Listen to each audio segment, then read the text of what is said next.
Today is April the 4th, 2024. My name is Tanya Finchum. I'm with Oklahoma State University with the Oklahoma Oral History Research Program.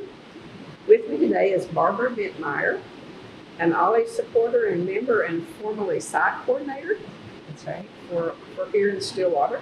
We're on the campus in the Student Union here at OSU, and this will be part of our sub-series that we're focusing on the history of OLLI. Osher Lifelong Learning Institute at OSU. Let's be sure to get that at OSU in there, don't I? And it's part of the collection stories from Oklahoma State University. So thank you for coming today. Thank you for inviting me. Before we get into OLLI, let's learn a little bit about you. Start wherever you like. All right. Well, I was born in northern Illinois near Chicago, and my parents moved out to the northwest corner of the state when I was in third grade, and had an idyllic childhood in the country, running around on lots of acreage and around farm animals. And then my family moved to Florida because they wanted warm weather. And so I graduated eventually from the University of Florida with a BA in English, and got married and moved to Northern Virginia, lived in the Washington, D.C. area for several years, started a family. My husband and I have two daughters, both grown, and one granddaughter now. So one of my daughters lives here in Stillwater, and the other one and her family live in England. So we travel back and forth a bit to see them.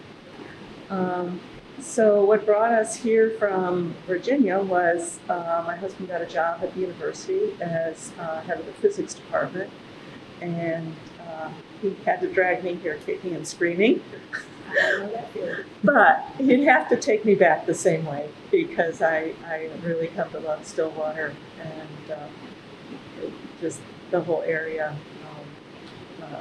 I'm very fond of it now. So when my kids were in high school, I had a neighbor, Mona Long, who was an acquaintance. We didn't know each other very well, but we knew each other from church, enough to say hello. She stopped me at church one day and she said, "I have a job for you. You need to go back to work," or something along those lines. And I said, "No, I'm perfectly happy being an at-home mom." She said, "Your kids don't need you anymore. You need to go back to work, and I need you." So I said, "No, really, Mona, I'm not interested in anything going back to work. I'm really happy doing what I'm doing." And she said, "Well, let me tell you about it, and please just job shadow me and see what I'm talking about, and then make up your mind." And so she described what they were doing. She described it as a lifelong learning project that the Emeriti were working on, that they had gotten together some classes. They had about 30 people who were taking classes, a few weeks out of the year, and they wanted to expand.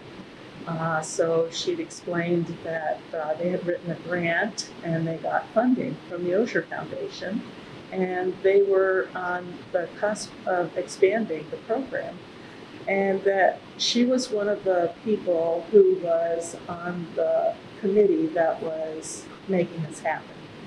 So as it turns out, she had just fairly recently, this was in 2006, she had fairly recently moved from Enid to Stillwater, and kind of added, she was the catalyst that brought this program to the next step, because the people who had gotten it to that point had done a tremendous amount of work to get it there. But they appeared to be kind of at a brick wall, because funding and location and all those things that go into setting up a program like this. And I don't know if they ever dreamed it would become what it has, but they sure had the drive to do it. And when Mona came into the mix, she'd already set up a program like this in Enid. And so she had a lot of experience, and she was also a very strong personality. and she just kind of added her energy to the mix. And so I don't know if it would have happened without Mona. It probably would have, but it happened a lot faster with Mona.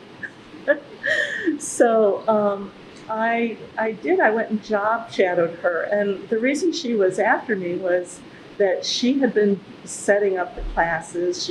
She and some other people, of course, but she said she basically was the one woman hospitality committee, so that she would arrange for, who was going to bring the cookies, who was going to set up the coffee, and a lot of times it was just her doing it. And she said, I'm retired and I don't want to do this anymore. I want to enjoy the classes, so it's time for us to get somebody on board who does the setup.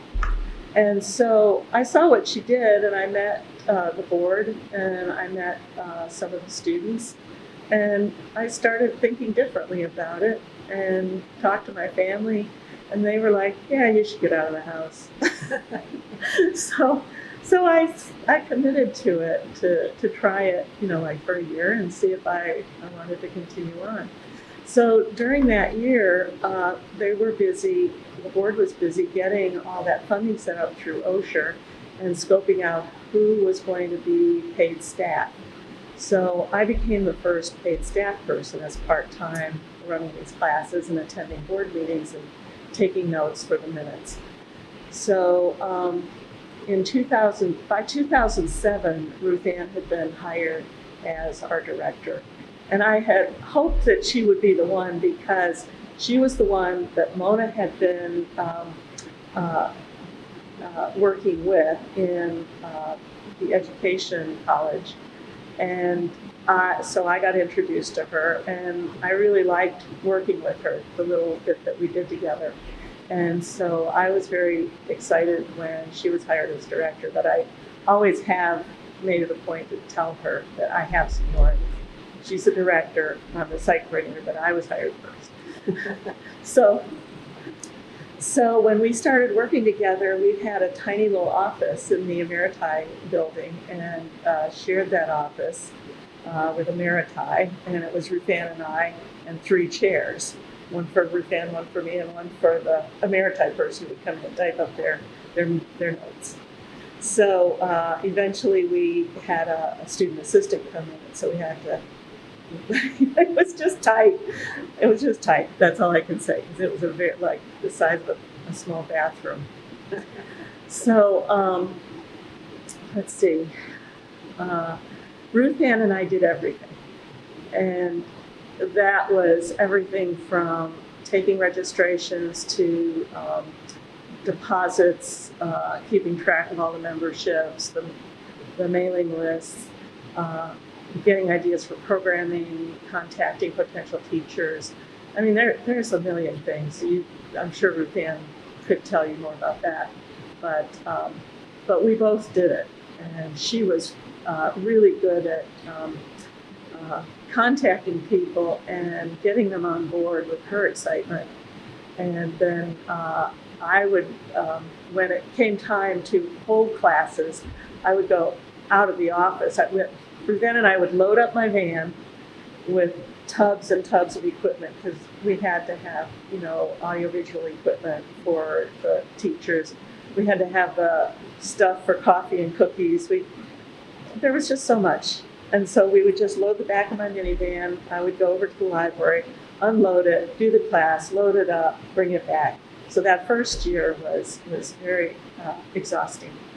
And the second year, I think it was, Linda Reynolds, who was the director of the library at the time, said, well, I think we can give you a corner in a closet. So not for year round, but when you have those 6 weeks of classes, you can just put your stuff there. And it's like, oh, thank goodness, my back was giving up. So basically, when classes were on, I was the site coordinator, and when classes were finished, I became a writer and editor for the catalog. And I also interviewed people. I did follow-up phone calls, chased after course descriptions if they weren't sent in automatically. Wrote letters like ghost wrote letters for fundraising, and then Ruth Ann or whoever was doing the appeal for us would take that letter and then adjust it, edit it to what they wanted. So I did news articles, press releases, talked at civic groups, and that part I did in conjunction with some of the board members. I mean, we talked to every civic group during the season that word would get out from one group to the next saying, hey, did you hear about this OLLI program? No, we didn't have name recognition yet. And so once word got out that there was a free speaker, every civic group contacted the office. And so we would have a season of going around and giving talks and promoting the next lineup of courses that we were going to have. I'm guessing that wasn't between 8 and 5 most of the time, some of that. Well, those talks generally were daytime. Well, at least the ones I did. There were probably talks that John Mills did a lot of those talks. He was on that committee. He was the head of our publicity committee, I believe. That was it. I believe he was for quite a long time. And, we would deliver catalogs all around town. There were just a whole lot of jobs that had to be done, and we depended very heavily on our committees once we got them set up. But before they were set up, like in 2007, it was just hit the dirt running. And I was part-time, so Ruth Ann had the burden on her because she had to get the job done no matter what the hours were. She often worked many, many hours overtime, all the time. She had a real heart for that, and she really built the program up. Well, when you were making the catalog, what did that entail? I mean, I'm assuming it's on the computer. Yes, yeah. At least that. We started in 2006, so it was already the computer age, and we were comfortable with that. Yes. Thank goodness, yeah. What did it entail? Let's see. First, you have to get ideas. So we would brainstorm for ideas. You and Ruth Ann, or yeah, committee? And the curriculum committee. Okay. And so, once our committees were set up, they were exceedingly helpful. We may not, in some cases, we maybe didn't have enough volunteers for each committee, but who we did have were 100% behind what they were doing, and they did good jobs. And because they were mostly emeriti, they had their fingers in so many pots, and they knew so many people, both retired and still employed, that those first years were rich with opportunity to get people. And we were surprised at how many people who were not retired, who were still working full time, who were excited to teach a class as a volunteer. And the feedback that we got from most of them was always had something to do along the lines of, it's so nice to be teaching in front of a group of people who want to be there. So I guess it was kind of a comment on their everyday students. But it does make a huge difference. I've sat in on university classes, and I'm taking one now, and it from my perspective as a retiree who's going through a college course at this age, I see these kids, and all I hear is cash register bells going off, thinking, your parents are losing money on you. Do the homework, come to class. So when I think back to these people who have said it's nice to be in front of a class that wants to be there and is eager to learn, I fully appreciate now what they meant by that. So the catalog, we would brainstorm, and we would collect ideas from our curriculum committee and collect names and phone numbers, contact info. Then we would start to think, well, what do you think this person might want to teach? And then Ruth Ann would take all those notes, and she would start contacting people by phone. And if not by phone, I guess by email. Some harder to contact than others. But she would contact people, and most times they would say yes, or they would say, I want to do it, but I can't do it this semester. Very few said no. Most were excited to share what they knew and wanted to share it with other people.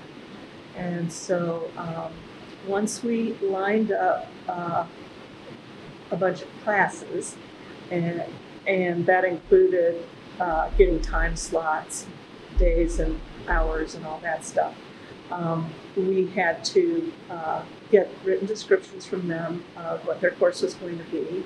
And then I would get the descriptions and I would massage them into a nice, appealing description that would make you think if you signed up for this class, you were never going to regret it. And so that was hard work. But What were some of the titles? what were some of the titles? Well, a lot of people wanted to use their own title, and that was fine. Some people wanted to use their own title, and it was not a very good title. And so I would come up with, what I would do is I'd write the course description for Ruth Ann, and I would write 4 or 5 or 6 possible titles for her to pick the best one. But I'd include the title the person suggested, and then I'd leave it to her. My favorite title that I came up with was one of our most popular classes was in Tulsa, and it was a doctor who, I'm not sure what his specialty was, but he taught about how to eat healthy foods and the effect it had on your system when you ate unhealthy foods. And it was, he was just apparently a phenomenal teacher because his classes were always had a waiting list. But the title we came up with was Fatal Attraction, America's Love Affair with Junk Food. And that pulled people in, and I guess he just didn't disappoint. So some titles were plain, like The Geology of the West, you know, or Shakespeare, The Middle Years, or, you know, something like that. We had one professor who moved away after a few years, so he's not here anymore, but Duke Pesta, and he taught Shakespeare at the university. And he had, I swear the man had groupies from OLLI. He was one of the I think it might have been the first class that they ever offered, or among the first, before I was on board. And he was a phenomenal lecturer. And he also taught the Inferno,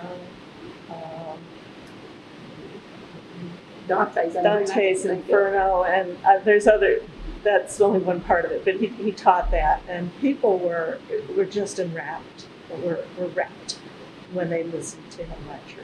He could make it so interesting. Was he okay with your new title? I never changed his titles. I didn't need to. There was no improving his stuff. Yeah. So, yeah, the titles, I don't remember most of them because there were hundreds. Was there any that you did you have to check with the person before you switched the title? Yeah, there was one of our teachers who was teaching astronomy. I don't remember why, but his title was kind of boring, and so I suggested The Dirty Little Secrets of the Universe or something like that, because it was about dust and, you know, stardust and things that, I don't know, I didn't take the class, so I can't really say. But he didn't like the Dirty Little Secrets part, and Ruth Ann and I just thought it would attract a lot of people because it added a little bit of humor to a subject that normally would be fairly serious. But no, so I mean, we respected that. You know, there were some people who felt that that's the title they wanted, and that's what we used. So we didn't try to persuade them too strongly, but often, in more cases than not, they would like our titles better. Creativity comes through from your background training too, I guess. Yeah. So those first catalogs, oh man, we did a bio of the instructor. We had a paragraph or two of the description, clever title, and a photo. You know, we'd scour online for a photo. So our catalog was beautiful. But looking back on it, Ruth Ann and I were laughing about how much work we went to that we didn't really need to do. And I mean, the catalog now is very streamlined. It's much easier to mail. It's much cheaper to mail because it's not as thick and big as ours was. But we felt at the time that we had to offer something that would get name recognition going, and that people wouldn't just glance at and see a bunch of writing and put it down. We wanted to engage them with the graphics and the visuals. So we did that for several years, and it was a lot of work. But it also leaves a good record of what we did. So About in the first couple, when you were first involved, about how many classes would they offer per session? Let's see, we would have classes for 6 weeks, starting in February, and 6 weeks in September or October, and 6 weeks in February, and 3 or 4 weeks in June. Okay, 3 times a year. 3 times a year at the library for the most part. And we had to work around the library schedule because they've got events there too. So that's why we chose the beginning months that we did. And We should say the public Stillwater Public Library distinguish our 2 wonderful libraries that we have. So we would have classes on Tuesdays and Thursdays, and different classes each day. And then, let's see, there would be between 3 and 5 classes in the morning, and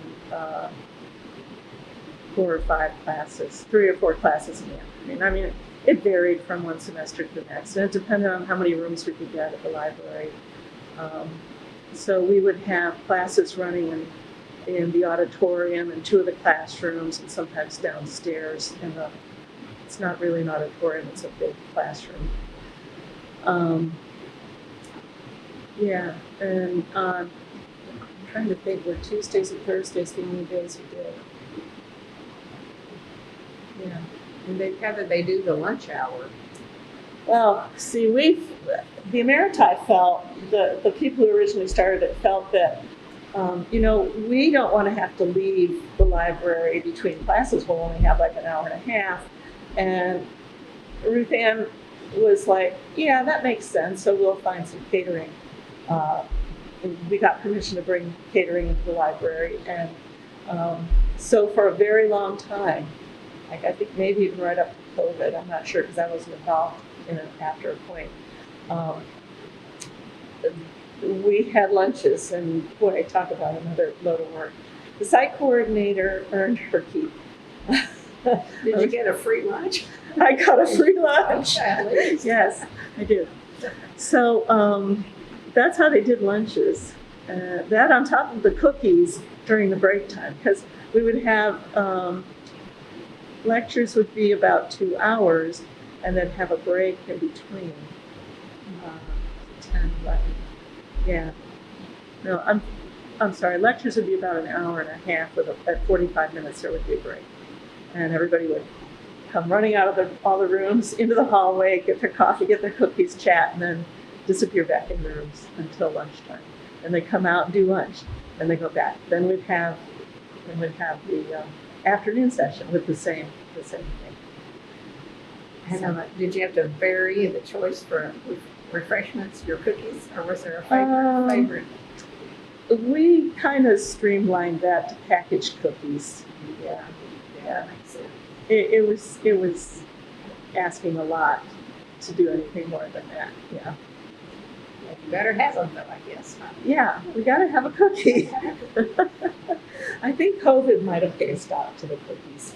So if you were doing it from 2007-ish, 6, I started in 2006, and then in 2007, I was no longer a temporary part-time. I was made a permanent part-time employee.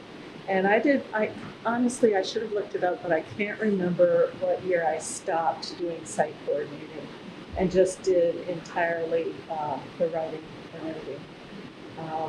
It just got to be too much. It was For part-time work. For part-time work, yeah. I mean, it wasn't just the hours I was at the library. It was coming in early to set everything up, staying late to break everything down, packing it up, locking it up, and that kind of thing.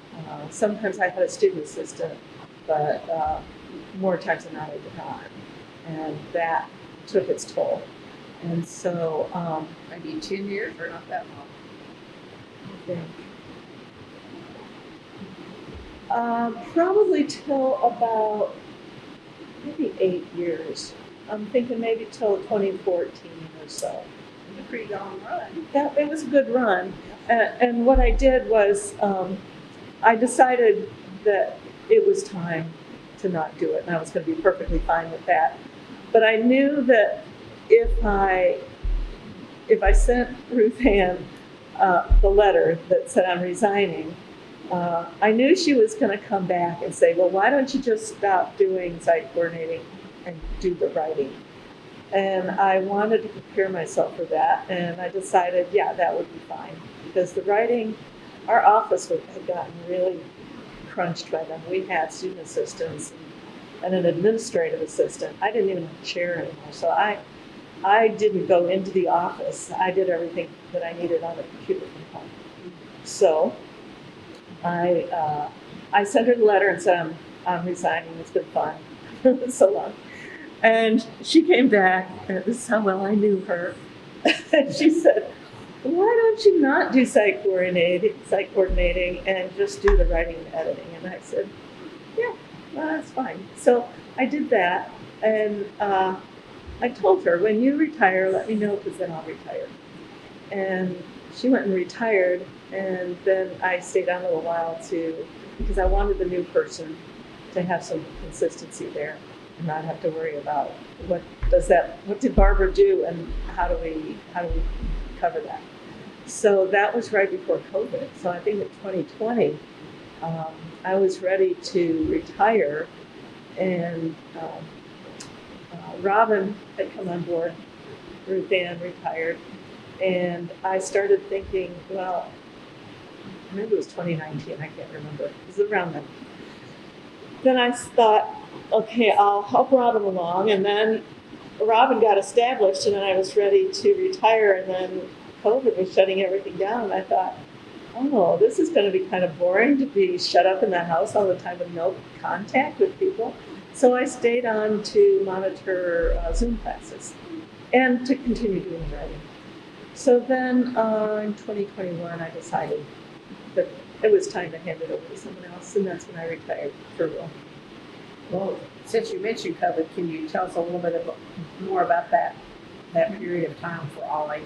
Yeah. Had to be different. Well, there was a lot that I don't know about that period because I only was working from home and had been for quite a while by then. And so I wasn't part of all the scuttlebutt. I didn't know who was getting on whose nerves, if perchance somebody was. Not saying that anybody was, but if not being in the office culture, I didn't know what was going on in the wider area of what's going on in the classrooms, except I would just get my stuff emailed to me from the director, and I would do it at home. I would email it back. And so I was really busy writing for maybe 6 weeks before a catalog was due to be sent off to the publisher. And then I wouldn't hear anything for a long time, and then I was busy again. So, there would be 2 or 3 seasons throughout the year where I would be working a little bit. Then COVID came along, and what changed for me was the descriptions had to be written for online classes, which changed the approach a little bit. And we had to write a lot of instructions on how to use Zoom, which included writing a lot of instructions on how to use one's equipment, which is almost impossible because everybody's got different equipment and everybody's got a different experience with how it works, or they have no experience at all with how it works. Now, I know there were a lot of members of OLLI who just bit the bullet, very bravely learned how to use their equipment because they did not want to miss out on OLLI classes. There were a few people who said, sorry, I'll see you when it's over because I only want to do live classes. The membership numbers did drop as everybody expected, but we had always wanted to offer online classes. We even experimented over the years with filming some lectures and making them available. It turned out to be a really difficult challenge without having audiovisual trained people in place to do that. So we did the best we could, as everybody did, when it came time to going online. And Ruth Ann and her helpers in the office just did a tremendous job getting that going. And we did end up getting a lot of feedback from people saying, this just saved my life. I don't know what I would have done, during COVID, because I'm all alone, or I couldn't go out, nobody could go out. So it was really satisfying work, but it was equally frustrating just because of all the challenges. But we weren't alone. We knew everybody was being challenged, and we did the best we could to make it easier for other people to have that extra. It was like a bonus, I think.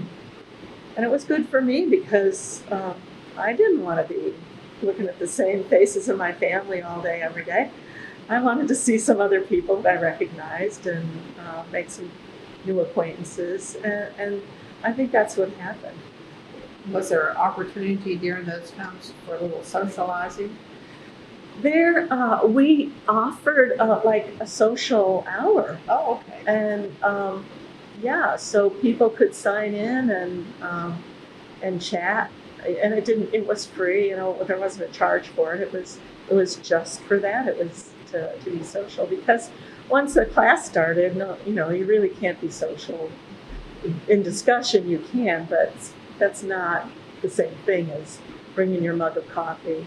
And it was so funny because there were so many people. You'd see your screen full of those little windows with a different face in every window. And everybody's got their own, some people are staring at the ceiling, some are kind of dozing off, maybe some are intensely focused on the content. Everybody's doing something different, but everybody's engaged one way or another. But most people had their mug, and you saw the bottoms of mugs. So I thought, what we need is a sticker that says, "Got OLLI?" I'll have free advertising. She didn't go for it, but I still think it's a good idea. It is a very good one. You got to see cats, a lot of cats, I would imagine. Yes, you did. Pets, Yeah. So, was it hard to get instructors during that time? I wasn't involved in that process, but the instructors that we did have who were still in the workforce, they didn't have as much trouble as the retiree instructors. Because, those of us who are retired, it doesn't take very long to get out of the most up-to-date equipment and loop, and to make sure that your computer is compatible with, what do I have to do to make Zoom work? It seems like an easy question, but there was a whole lot going on there when you're talking about a couple hundred OLLI members. Everybody has a different understanding of it. So, did you have a dress code? Did we have a dress code?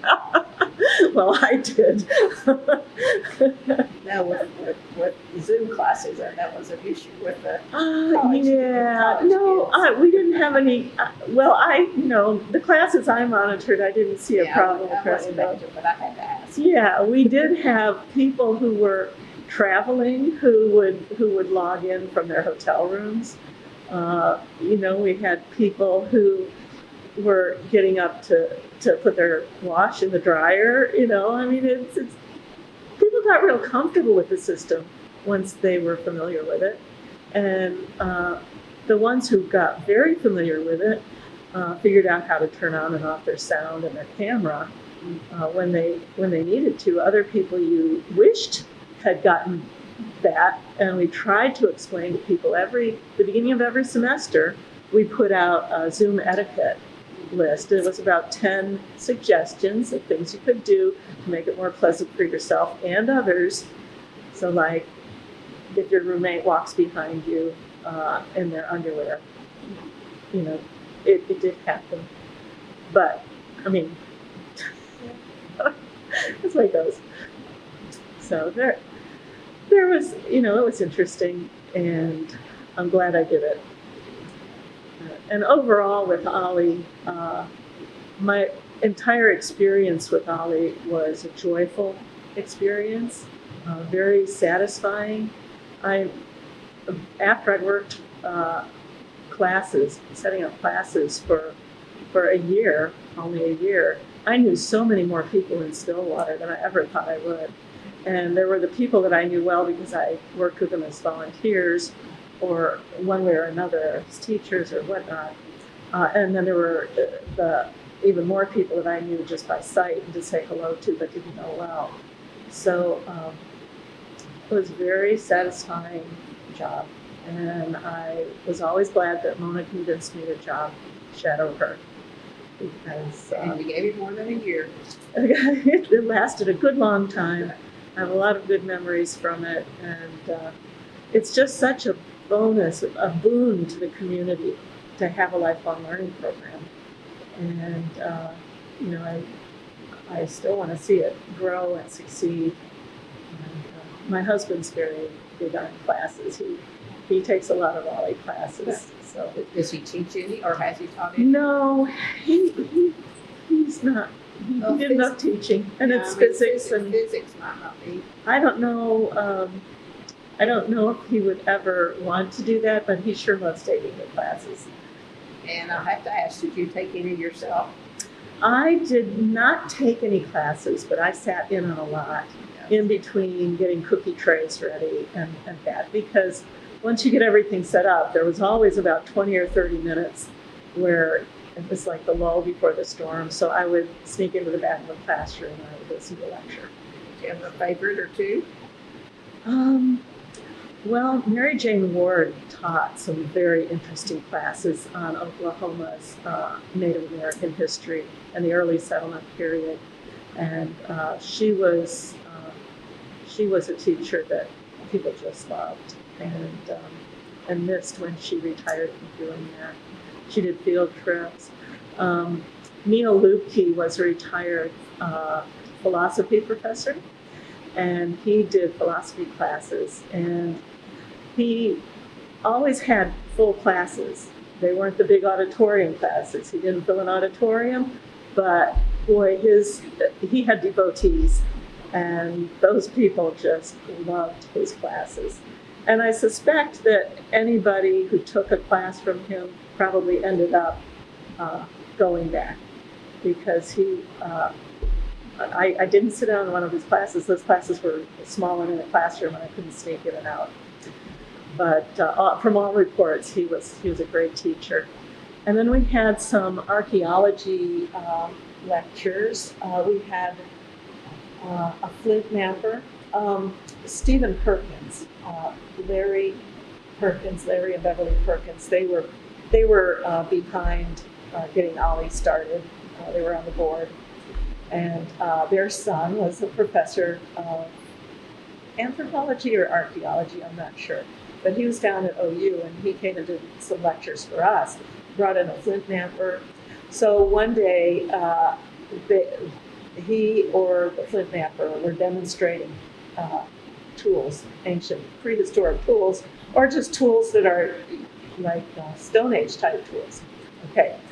And they had one of those spears where you put it on a strap and you fling it. I don't know what it's called. But Neil really wanted to have a go at that. And so at the end of class, they went out behind the library to fling this spear, and anybody who wanted to could have a try. But Neil was the one who really stepped forward. And he gave it all he got, and he planted that spear up on the roof of the Stillwater Library. And that was a story that followed him for a long time. And how did you retrieve it? I guess maintenance had to do that. some excitement too. Almost, it's a part entertainment and part educational, I guess. The classes were always entertaining, and that's something everybody always said. And there were people who would come and not be too excited about it, and they'd go home saying, oh, I thought this was going to be kind of boring actually, but I can't wait for the next class. So you just never know until you try how interesting it's going to be. And no tests. No tests, no homework.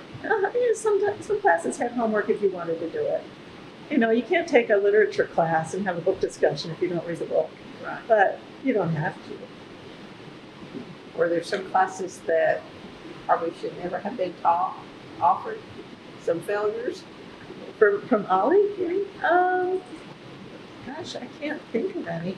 There were one or two classes maybe that didn't make, but they almost always had one or two people. And Ruth Ann's philosophy was, if you cancel classes, word gets out about that. You can have the greatest lineup of classes in the world, but if you cancel one, a rumor about a canceled class can really hurt you. And also, it disappoints people. We didn't want to disappoint people. So we would generally, if the teacher was willing, we would have a class. There were usually 5 people in a class, and that was enough. I will tell you one area that was hard to get people to get interested in was art classes, which surprised me a lot because I am an artist and I'm all about sharing knowledge and that kind of thing. So when we had trouble getting people to sign up for art classes, at one point we did a survey with categories. What kind of classes do you want? And I'm like, okay, Ruth Ann, this is our chance. We're going to sneak in a few different types of art classes here, and maybe we can appeal to the people who maybe would want to do that. 2-3 people were interested. We did offer occasionally some art classes, like one class was making a garden stone cast in concrete and decorated with colored glass. Those were always full. That class was always popular, but that was about as much as we could get people to do. Later on, years later, we started offering, some watercolor or some drawing. Tandy Mehmet has offered lots of art classes, and there was a following for that. But the first 5, 6, 7, 8 years, people wanted academic classes, and we just chalked it up to where we are and who our demographics, what our demographics showed us was a lot of university people, a lot of professional people in the community. That's what they were looking for at the time. More ways to engage their brain instead of use their hands, I guess. Yeah. So, plus the other thing is we have Prairie Arts, the Prairie Arts Center. And before that it was called the Multi-Arts Center. And they have always offered a lot of that sort of class. And it could be that people who are interested in that sort of thing went that direction. So, they're out there. I know they are. You'll have to teach one. Pardon? You'll have to teach one.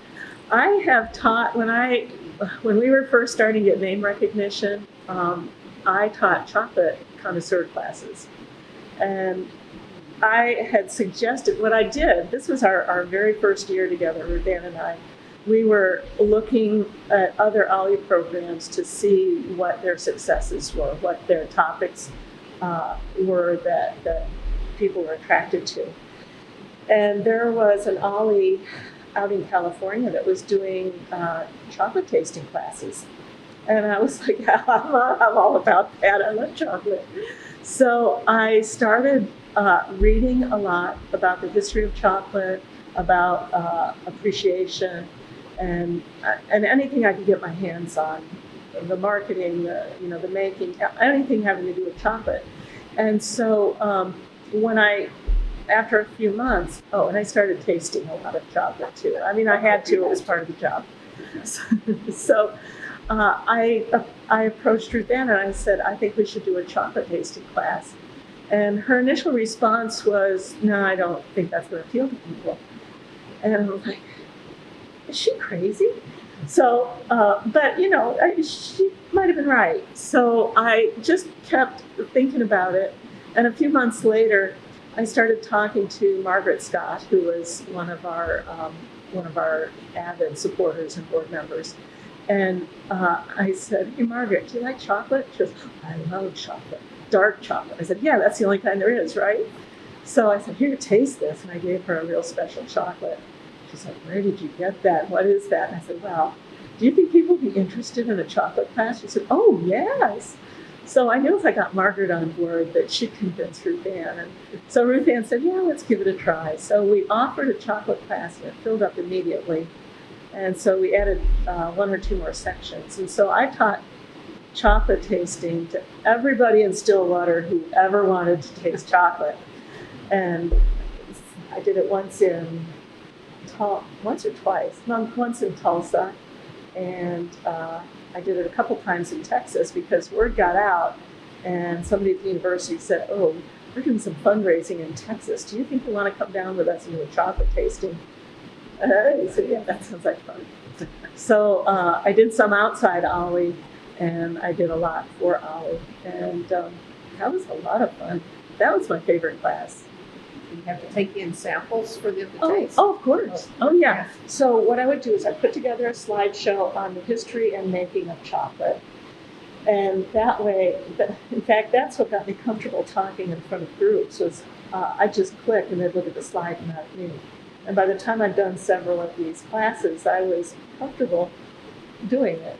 And so I would do the slideshow and then I'd stop at different sections and say, and everybody would have a piece of paper marked out in a grid with 8 squares. And each square was a different kind of chocolate.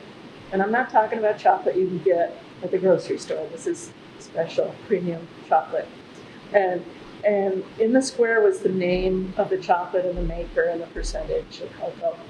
And so throughout the slideshow, we would stop and we would taste the chocolate. And we'd cleanse our palate with an apple slice and some water. And then we'd go on with the slideshow. And we'd do that till all 8 chocolates were tasted. It was a big hit.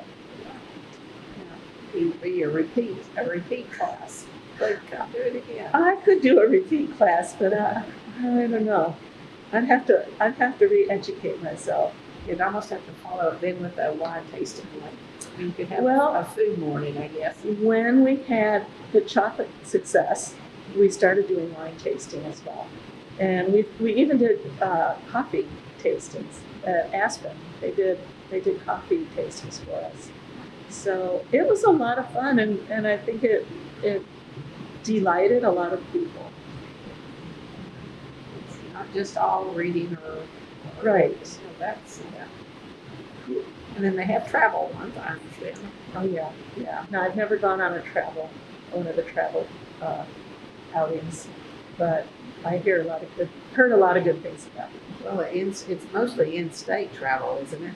Mm-hmm. Yeah, they're doing an international one this spring. They're doing Ireland.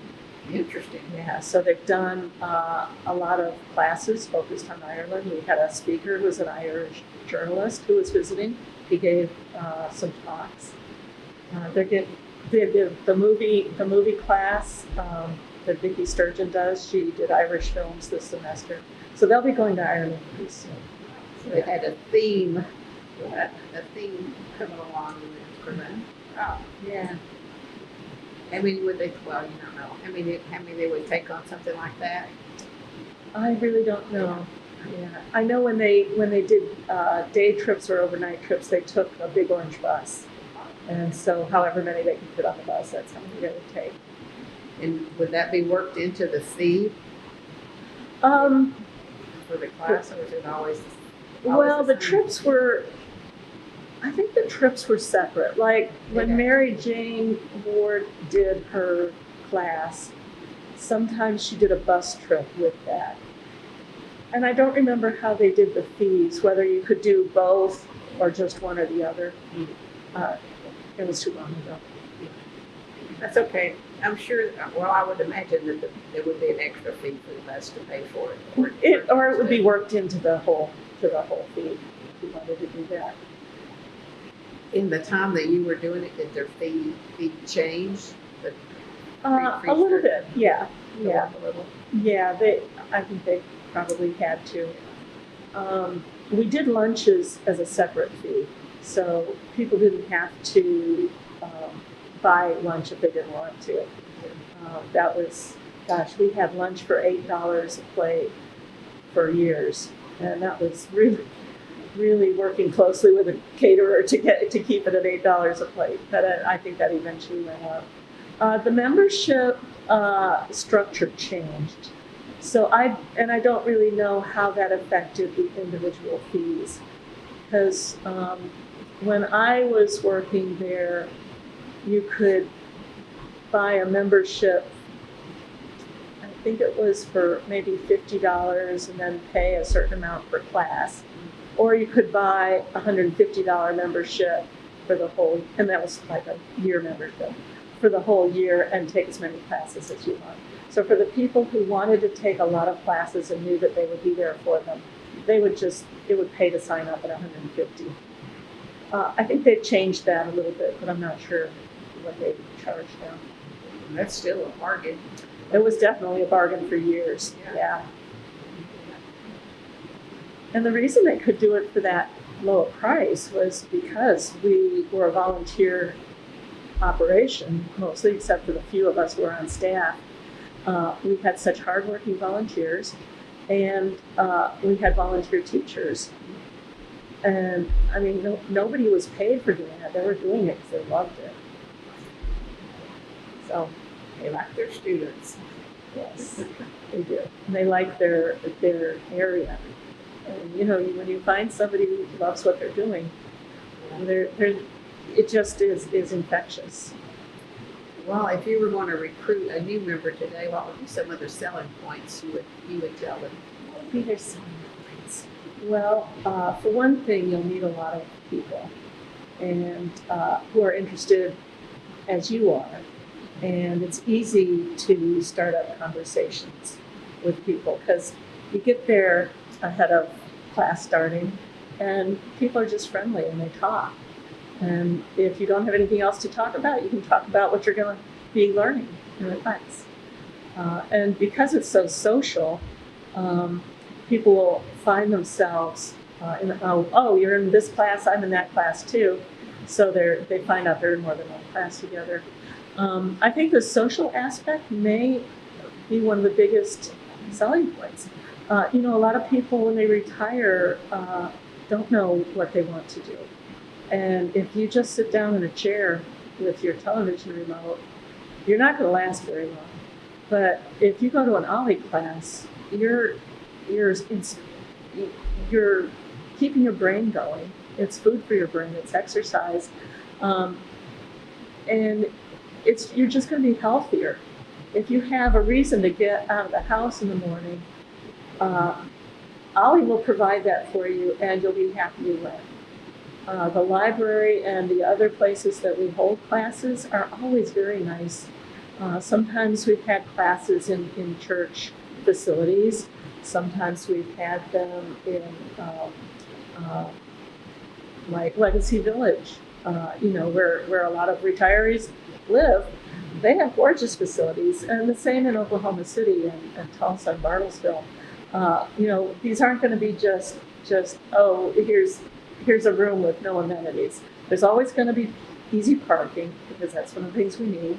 There's easy accessibility to the staff through the office. They will bend over backwards to make sure you know what you need to know to have a good experience. So the staff has always been that way. They've always been really kind and wanting to make a difference in people's lives. And I think that goes back to the people that started the whole thing. They kind of set the standard for what was expected, and it's been maintained. So it's a quality program, and I'm not being paid to say this. There was a time when I was, but it was honest. It's just such a good program. Do it all again. Yeah. Besides easy access, you have to have chairs that were. If you don't have comfort, people will let you know.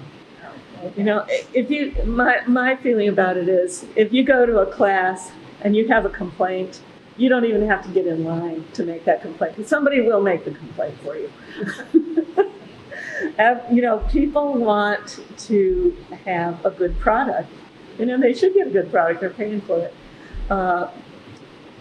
We are aging, and our bodies can't sit in those hard metal folding chairs anymore. So we're not likely to be offering that sort of thing to the members, because we ourselves know what would be comfortable for us. And I'm saying we. I'm not employed by OLLI anymore, but that's the difference that it's made to me, is that I probably will always feel a part of it. Sure. I guess in the early days you learned lessons that you didn't know, to come across things, oh, we should do this early on. Oh gosh, yeah. You can't live long enough to learn enough lessons, right? Yeah, there were a lot of things that we look back on. It's like the catalog. Why did we make it so fancy? Why didn't we make it easier on ourselves? But then you look back and you say, oh, the reason was we were trying to get people to pick it up and walk away with it and not let go of it. So, would you print those in-house, or did you send them out? no, we would. Ruth Ann would shop around for a printer who had the best price, and she would send it out. And then did you ever have the opportunity to go to California to the Osher Institute or whatever? No, is that out was there? for the director and a volunteer. And so And she never took you? I wasn't a volunteer. I don't think I would have qualified. So I'm sure she would have if she could. Meeting him would have been amazing, I think. I think so too. Yeah, yeah. The OOHRP Foundation did everything in their power to make the program a success. They were generous to a fault, and they had the resource center for all the OLLI people, staff, volunteers, members.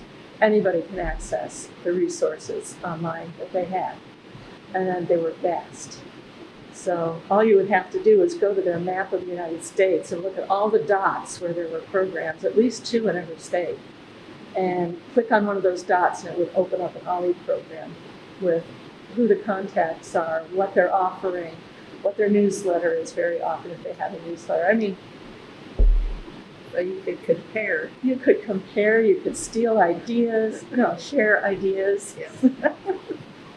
And I hope people got a lot of good ideas from our program, because we sure mined their programs for a lot of our ideas. Well, would you hear from some of the other ones? Yeah, sometimes. And when the director would go to the annual meeting, she would always come back with lots and lots of excitement and ideas that we could put into place. Did they have any swag? That I don't know. She probably thought it'd make me jealous if she showed me her swag. They probably did. With the OSU at OLLI at OSU, did they ever do shirts? Not that I know of. We did mugs as thank you gifts, like everybody does the mugs, and then you see them in the thrift stores later. But no, I don't. I think we did pens. Nothing big. No T-shirts. And I'm not sure if that had to do with the value of return. Like if you do it, it's expensive. Is it going to come back in membership? Or if it had anything to do with the university marketing requirements. I mean, it could have been that too. But, there's a lot of that sort of thing that was way above my pay scale that I didn't need to know about, so I didn't. Well, you mentioned Margaret Scott. Are there any other early comers that stand out in your mind? I can try and remember them all. I wish I'd remembered to bring the list I made. But, and I apologize if I leave anybody off, I probably will. Sydney Redding and her husband Alan. These are people that were the first ones that I met because they were on the board. Ed Arquette. Andrea, his wife, maybe. I can't remember if she was on the board or not. But I knew these people as couples, so I'll just say their names. So Larry and Beverly Perkins, the Arquettes, the Reddings. There was Lynn Sisler and her husband, whose name I can't remember. Um, I think Kent was one of them. Now it's That's okay. How about Margaret. How about students? Yeah, and I'm sure Mary Fry probably was. Oh, Mary Fry, in the- definitely in the- Mary Fry. in the mix Yes, there. yeah. The other name I've seen and I don't know much about was Esther. Oh, Esther Winterfeld. Yes, she was on the board, and she was a lifelong supporter, and she was active on the board and teaching until she couldn't do it anymore. Yeah, she was something. Was she? I don't know if the answer to this was she instrumental in getting one started in Oklahoma City, or was that? That Were I you don't a little bit- know. I don't, Well, as I remember it, we are when the board made the proposal for the grant to the Osher Foundation, their proposal included Tulsa, Oklahoma City, and Stillwater. And when we started, we got going good and strong in Stillwater. Obviously, it had a start already. Tulsa was a little harder, but it came along. Oklahoma City fizzled. And I don't want to speak out of place here, so I'm not exactly sure if this is right, but President Hargis strongly encouraged Ruth Ann to get the program going in Oklahoma City. Now, I'll say I'm not 100% sure how that all came about, but that's my vague recollection. And so she felt like she really needed to get that going. And Oklahoma City had always been the laggard. And we always struggled with Oklahoma City to find people who wanted to sign up for the classes we were offering. And we struggled to find classes that would appeal to them. And we talked about it. What are we missing on this? What's the deal? And the closest thing we could figure out is there's an awful lot to do in Oklahoma City, and it's very spread out with a lot of places to do it. And to offer classes in one place only draws on a small area of the population. Maybe that's it. We don't know. So, they offered some classes in Edmond, and that was successful. That's where Mona ended up living, and they were offering them at the site where she was living. And Bartlesville came on board, and boy, they were really, really enthusiastic and have always been. So, I mean, it's kind of evolved. Some years were better, some years weren't. And I'm not sure, I can't speak for where it's going now because I'm not involved. But Oklahoma City really needs to pay more attention to OLLI because it's a great program.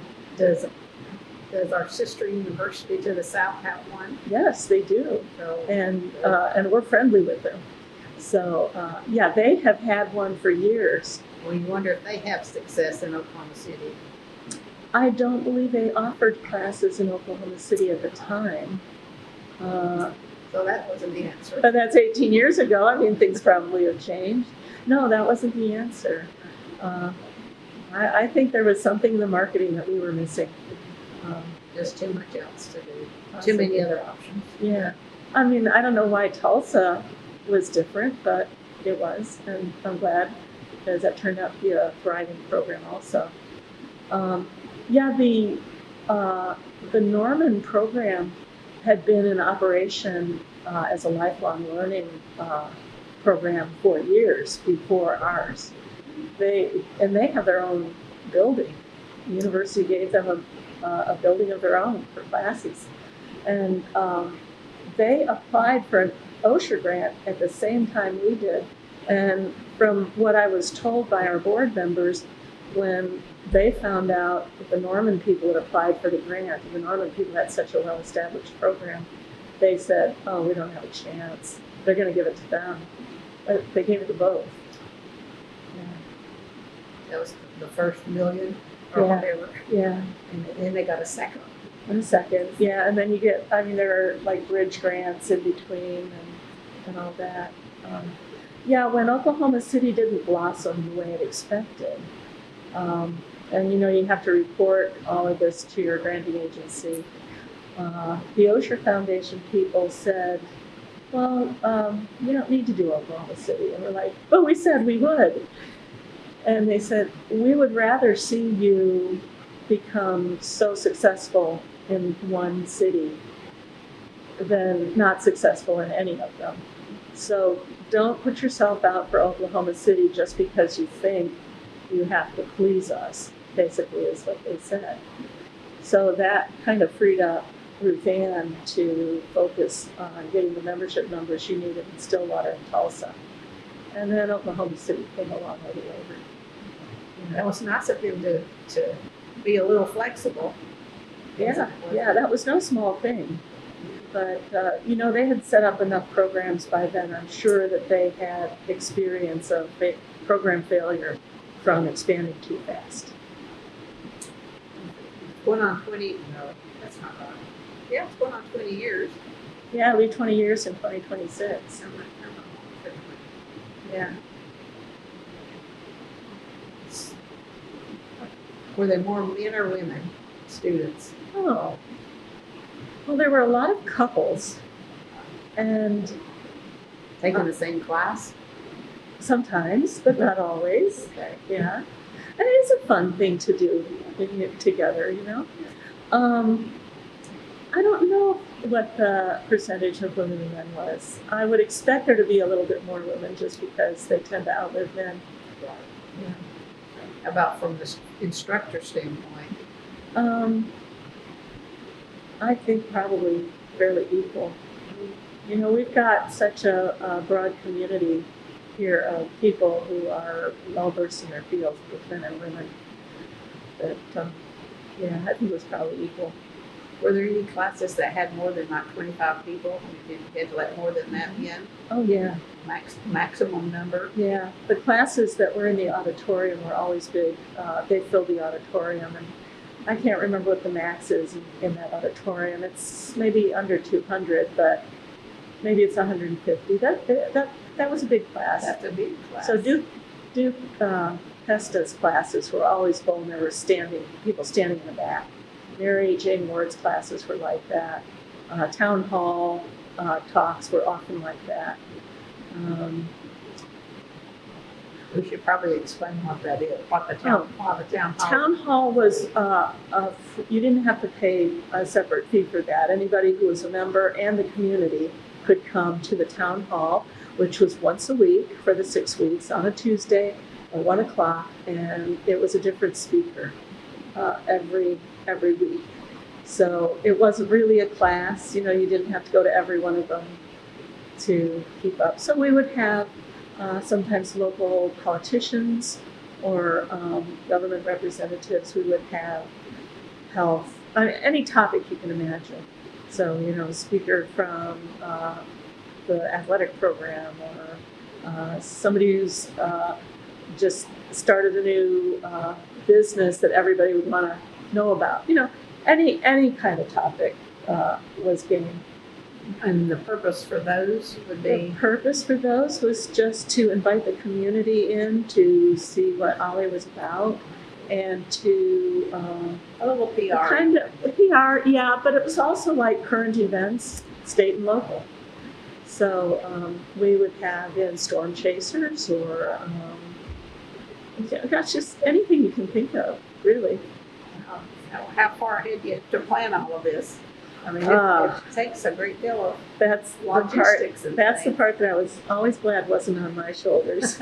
I would assist in whatever way I could, but that would be the director's job. So Ruth Ann and Robin have that on their shoulders, and they would get it. They get into a rhythm through the year. You know what you have to. You finish this, now you start the other, and so. But you've always got your radar out for new topics and new teachers. If you think back over your career with it, do you have a few special moments, favorite moments that stick out in your mind? Yeah. Funny or not funny or whatever you want? Well, this isn't funny, but I thought it was very telling. We had an instructor can't remember what the class was, but I think it was from the West Watkins Center. They brought over a group of international students to see what lifelong learning was, because they had no idea. It wasn't in their culture. And you know, Bernard Osher's goal, his mission, was to make lifelong learning just an accepted part of our culture that you wouldn't even guess had been established, that it wasn't always like this. He wanted it to be an unquestionable part of our culture from birth to grave, that you are always learning, and give people the opportunity to do that. So, we had Stillwater people trained, and everybody was right on board with the Osher mission. But these students from international countries had never heard of this. China, India, I don't know where all they were from, but they were questioning, why would anybody go back to school if they didn't have to do it to improve their job prospects? And, almost any 22-year-old would probably ask the same thing at this point. But we had the answer. Those international students came and spent at least one class, maybe the whole morning with us, I don't remember. And then when that happened, I saw an opportunity to get feedback from our members. So in our newsletter, we put out a call for people to send us a sentence or a paragraph or a page. Why was lifelong learning important to you? And we got back maybe 30 pages of responses, not pages, but 30 responses, and some of them were short, some were long. And so I compiled all of those into a list and shared them with the international students, and also shared it in our newsletter, and used a lot of that stuff in promotional material. It was like a gold mine, because people like Mary Fry said, why wouldn't you want to keep learning? It's so much fun. It's so stimulating, and you meet people and you try new things, and you should always want to reach out and try something that you haven't tried before. And so lots of variations on that theme. So that stayed with me, and I ran across that the other day, some of the blurbs that people wrote, and I read it, and it inspired me all over again, because I was in my 40s when I did this job. I'm in my late 60s now, and I admired these people when I first met them, and I have come to appreciate them even more going back and looking at what they taught me those years ago. Well, if you were in your 40s, do we need to shift? Just a little. Did you go talk your parents into going to see if there's one near them? Well, there wasn't. Yeah, I know. I looked. They live in a rural area in Pennsylvania, and there wasn't anything like that. Could they join Zoom from here? They were a little. No, they didn't have the health to do that by then. So. At least they could understand what you were doing, though. Oh, definitely. Yeah. And I shared a lot of what I was doing with them. They enjoyed hearing about it. So when you were on the farm back in Illinois, you never thought you would be doing this type of work? No, I didn't. No. What were you, shifting gears just a little bit, what was your impression of Stillwater when you first came here? Well, I came here from a real fancy area of Alexandria, Virginia.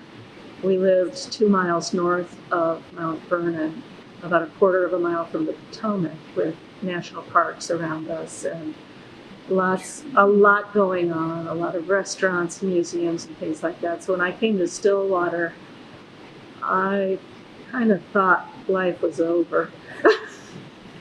And what year was that? That was in 2001. Okay.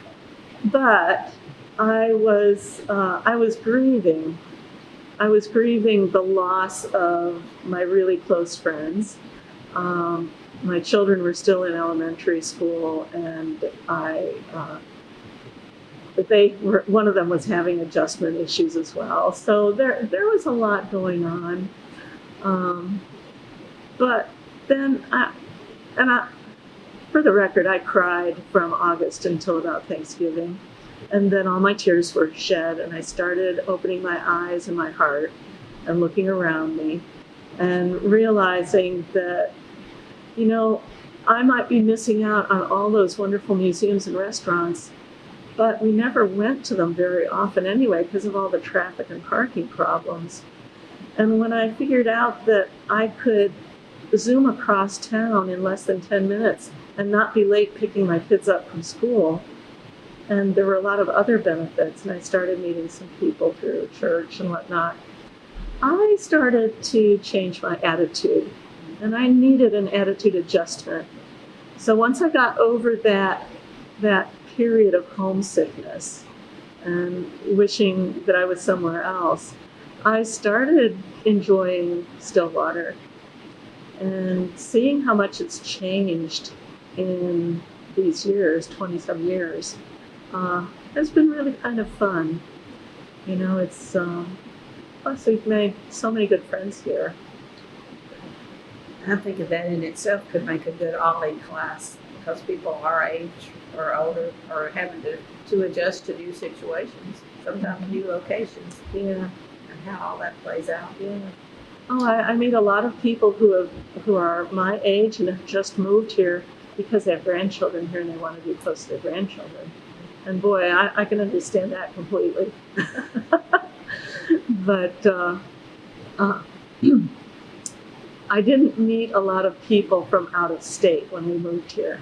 When we lived in Virginia, everybody was from somewhere else. You very seldom met somebody who grew up in the neighborhood, in any neighborhood surrounding you, because the DC area is such a transient area. People come and go with each presidential administration, and the military. There's a lot of military, and so and there's so much diversity. You've got people from all over the world living up and down your street. So coming here was very, very much like vanilla. At the time, it seemed that way.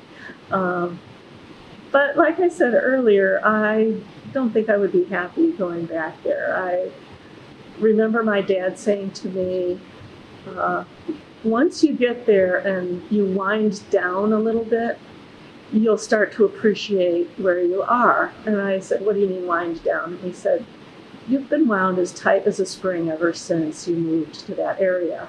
And it's the culture that you're in, and you don't even realize it. And he was right. He's a wise man. Yeah.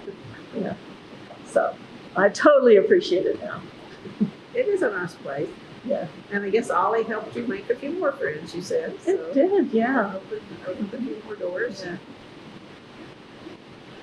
So any more questions? I'm trying to think of have I covered stuff that I should. Benefits of OLLI, we've talked a little bit about. Surprises.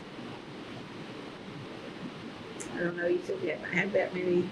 I mean, it's worked out the way you kind of thought it was going to. I think Ruth Ann said you were masterful at editing and rewording and coming up with catchy titles. If you practice enough, you get that way, don't you? Yeah, and I know it doesn't have anything to do with OLLI, but I was reading you do bookmaking. Oh, yes. And that you worked on the Globe Theater model. No. Oh, that's not right. The Opera House. The Opera House. Oh, yeah, that was so interesting. I need to know a little bit more about that. That building is where the antique mall is now. It's one of my favorite places in town. That's right. And if you walk on their second floor, and you'll notice that the ceiling kind of slants. Mm-hmm. That's because that was the ramp for the balcony area that looked down on the stage. That part is original. Well, a lot of it has changed. The Opera House is a 1/10 scale model that was built, it's been a while since I looked at my dates. It was built in the 80s by two women. One of them was a professor of interior design here, and her area was commercial interior design. And the other one was her neighbor, who was a miniaturist. And interior designers, like architects, do a lot of model buildings. And so they were both very experienced at doing small buildings.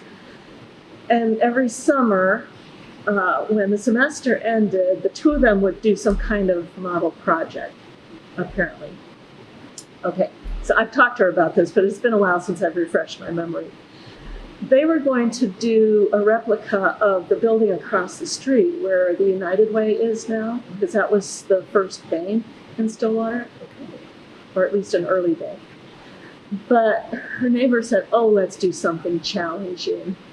And so they decided to do the Opera House, a reproduction of it from 1901, the year it opened. And she, being the professional that she was, she did incredible research on it and measurements, and went and found scraps of wallpaper behind drywall. I mean, she just did everything she could to replicate that building. The two of them worked on it. So it's about 8 feet long. They built it on a hollow core door, and it fills the door. And it's about this tall, maybe 2-3 feet tall, because it was a 3-story building with a roof popped up. And they built this, and they took it on display. They took it on the road to a miniature show in Texas. They had it on display at the antique mall with plexiglass around it for a long time. I don't know what all they did with this model, but it was decorated inside and out, complete with the curtains, the seats, the storefronts, an incredible feat. It was museum quality what they made. But then it got put in storage and forgotten and not protected. It was open air storage. Things got put on top of it. It got broken down. And the museum had it for a long time. I saw it many years ago and thought, oh, what a shame. Well, then, let's see, it must have been around 2012 to 2014. The Sherrar Center the museum folks were doing re-inventory. They were trying to get rid of things that they were never going to use and take good care of the storage for things that they wanted to keep. And they didn't know what to do with the model. It had never been officially accessed. Is that the word? Accessioned. Accessioned. It had never, once something is accessioned into a museum, it has to be restored by a professional licensed restorer. But this had never been, so they could come to me. They knew because I had restored a lot of dollhouses for charity. And they asked me if I would restore it. And I said, I'm not answering that question without seeing it, because it had been many years since I saw it.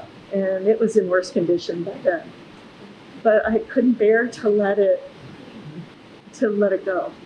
And I said, if I restore it, what will you do with it? And they said, we will put it on display in a case. And I said, you promise? And they said, yes. So I worked on it for a long, long time, a 1.5 to 2 years. Some of it was in my house for most of that time. And I had to get it finished up. My daughter got married during that time, and I needed the house for wedding activities, so I had to take it out of the room that it was in, because that was like a sunroom, and bring it all the way back to the museum, and then bring it back to my house. It was a big job. But I got it restored, and then they said, well, we can't put it on display because we don't have money for a case. It's like, I felt like I was kicked in the teeth, because it was just going to go back to being covered up with a sheet and not really protected. And I happened to be talking to a friend of mine, Marie Hesser, who she's passed away now, but she started Elite Repeat with a group of friends, and was a real, in my mind, a saintly woman. I was a volunteer to Elite Repeat, and she was saying, whatever happened with the display for the Opera House, because she'd always been interested in what I was doing. And I told her, and she said, well, how much will it be for a display? And I told her, and she said, I'll pay that. And it was a few $1,000s. It wasn't loose change. And I was like, what? She said, I'll take care of that. And she called the museum, and the next thing I know, I got a call from them, and they said, we're lining up a carpenter to build a case. So because of her, it's on display at the museum. I want to have to go visit. And I saw it not too long ago, and it has some repairs that need to be done on it. So even just sitting in a display case, things happen. I mean, glue gives way, and the glue that they used on it kind of can dry up, and things fall off. So it's time for me to do a little bit more work on it. And you will, perhaps. I have told them I'm coming to do it this week, and something always happens. And it's been like 2 years since the last time I told them that. So I really need to get on the ball and do it. And I hope by the time, if they ever see this, by that time I have done it. But come about here. Maybe this summer. Well, it takes a lot of time and patience and very detailed work. It did. It was like putting a puzzle together. When they built it, they electrified it so that you could plug it in and little lights go on. So if you look at it at night, you can see what it would look like at night. And the Opera House, it had privies outside. It didn't have indoor toilets, but it was the first, or I think it was the first building to have electricity in Stillwater. Or if it wasn't the first, like they put in street lights, it was like at the same time the Opera House got electricity ahead of everybody else. That's an excuse to learn some Stillwater history. Well, while I was doing this restoration project, I went to the online archives of newspapers through the Oklahoma Historical Society, and I searched for every keyword that I could think of.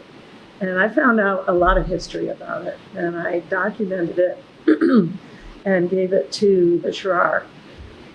Excuse me. And one of the things that nobody knew, because nobody had seen these newspapers, was that there was a bowling alley in the basement, and they had bowling contests at New Year's. Yeah. So I didn't even know there was a basement. Yeah, there is a basement. Yeah. No reason for me to know that, but they don't use it for antiques. Yeah. No, I learned a lot about that building, and shared that with the one of the two gals who built the model, the interior designer, Carol Borman, if memory serves. I shared that information with her, so she was kind of surprised too. But back when she did it, there was no such thing as a computer search. So you just have to go through microfiche. I'm thinking that would be a good OLLI class too. Stillwater folks would be interested in the story of that model. I think it would make a good talk, but it probably wouldn't be much of a class. I think it'd be enough. Well, maybe you'd give the history of it and then how you repaired it. Yeah. I don't know. Okay, I'm just throwing it out there. But I would be interested. All right. Barbara, what else? Anything else we need to discuss that we have not covered? Wow, I covered a lot of things I didn't expect to cover. Oh, no, you're doing great. It's always good to give the context of everything around. Yeah. Members keep coming, special moments we've discussed. Then I typically end my interviews with two questions. The first one, what brings you joy today? What brings me joy today? Well, little stories about my granddaughter. That's top on the list. Yeah. But overall, I like doing art. You mentioned before doing books. I make books. I do miniature models. I do little paper sculptures. I don't know, basically anything that strikes my fancy. I really enjoy creating things. like being outside. I volunteer at the Botanic Garden because being under trees makes me really joyful and happy. I can't say I enjoy yard work so much. I really am joyful when it's done. But at the Botanic Garden, I work in the nature play area, which is something that I helped get started. It's an area under the trees where kids can take sticks and build huts and make mud pies. There's a little mud kitchen there.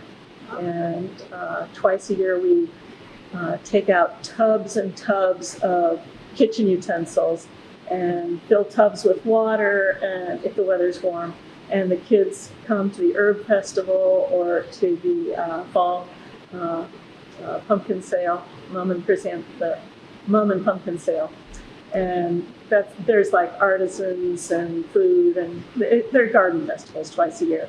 And so we call it the mud kitchen, where the kids just have this whole big play area full of water and kitchen stuff to play with. So that's cool. That brings me a lot of joy, getting kids into the woods, because we don't have a lot of places around Stillwater that they can do that. Yeah, so. That's a good answer. And then my last question is, when history's written about Barbara Mintmire, what would you want it to say? Oh gosh. How do you want to be remembered? How do you want to be How remembered? do I want to be remembered? Well, I'd like to be remembered as somebody who had some good ideas and was able to see some of them through. And maybe people thought they were good enough to instigate them without my being around or helping. I want to be remembered as somebody who contributed to her community and made life a little bit easier for somebody, or improved the quality of it for somebody, especially for the kids. And for older adults. And for older adults, yeah. I work on all scales. I do miniature things, I do big things. I try. And as someone who said yes to Mona. Yeah. And thank you to Mona and to that first board of directors, because they deserve recognition, even if I've left out a name. And that's just due to my own memory. So You've done great. Thank you for sharing this afternoon. It's been great. Thank you for asking, Tanya.